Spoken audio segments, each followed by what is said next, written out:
The ability is indeed the ability is indeed the first step of a con, the Putup, the moment when a confidence artist investigates and chooses a spray. So the con artist, is a predictor, right? He needs to get information to choose a spray and go after the spray, carefully. Every predictor does that, right? Not just the con actors. Every predictor sizes up the moment, sizes up the environment. You won't see a lion just go and attack anything. Lion is first going to watch. The prey is smaller than the lion. So you wonder why the lion still has to watch. The lion doesn't pounce just on any animal. He stays and watch. And he's looking for certain things or to decide which of the animals to pounce on. They don't pounce on more than one at a time. They're looking for the one behind. They don't go for the one in front or the one in the middle. They're looking for the ones behind. They're looking for the ones distracted. They're looking for the ones that are the weakest. Lion has all the power, but still looking for the one that's the weakest. Lion is looking for weakness. A predictor is looking for weakness. A con artist is looking for weakness. A swindler is looking for weakness. A 419 is looking for weakness. And if they can find that weakness, they're going to use it against you.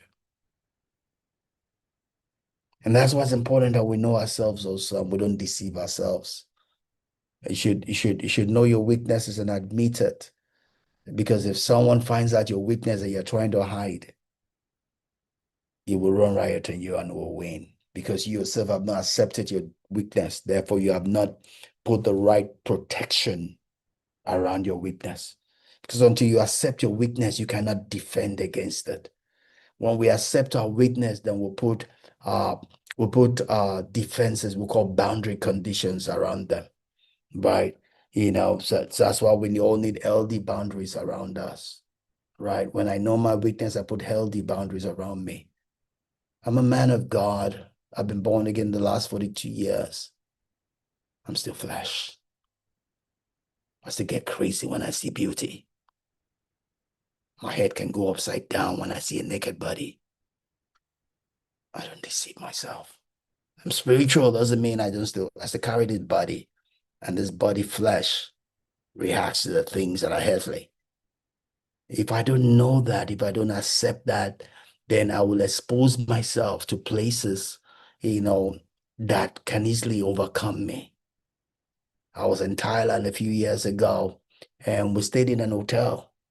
At some time in the night, girls rushed into that hotel. I was not asleep. I was lying down my bed, and girls rushed into that hotel and were knocking on every door. If I was stupid, I would have opened my door. Then my testimony would have been gone.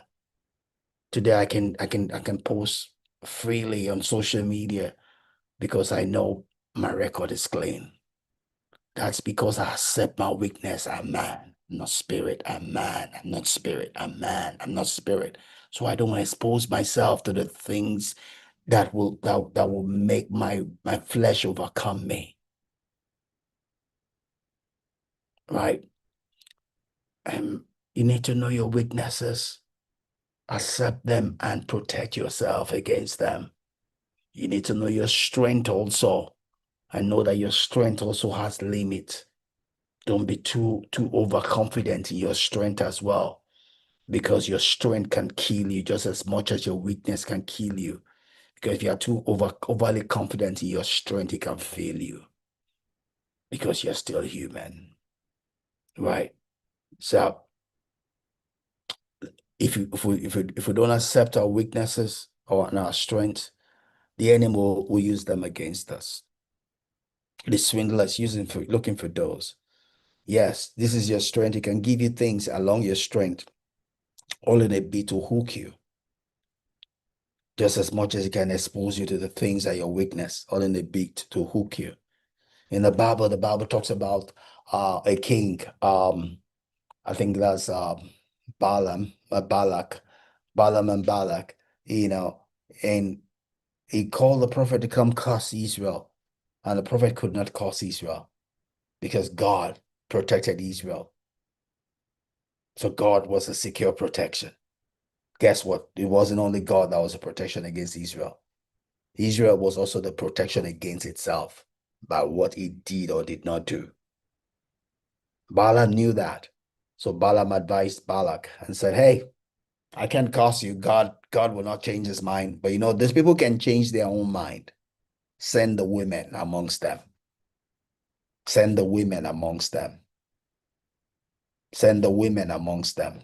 If they are not, if they are not recognized, if they don't recognize their own weakness and what releasing themselves to go riot on the women will do to them, you have them. Israel, the men, ran after the women, and that brought about the curse that Balaam was not able to pronounce upon them. They did not recognize the weakness of their flesh. The women came and they ran after them, and God killed them. They brought about a curse upon them. Right? He brought about a curse upon them. Right? So you can curse yourself when you don't recognize your strength and your weakness. If you allow your weakness to run riot on you, you can bring about a curse upon your own self. If you are too confident in your own strength, you can bring about a curse upon yourself. Right?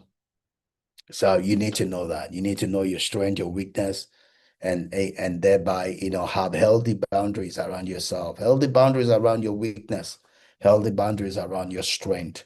Don't be overconfident in your strength. Don't be exposed in the area of your weaknesses, right? Otherwise, the devil, who is the chief con artist, will run riot on you.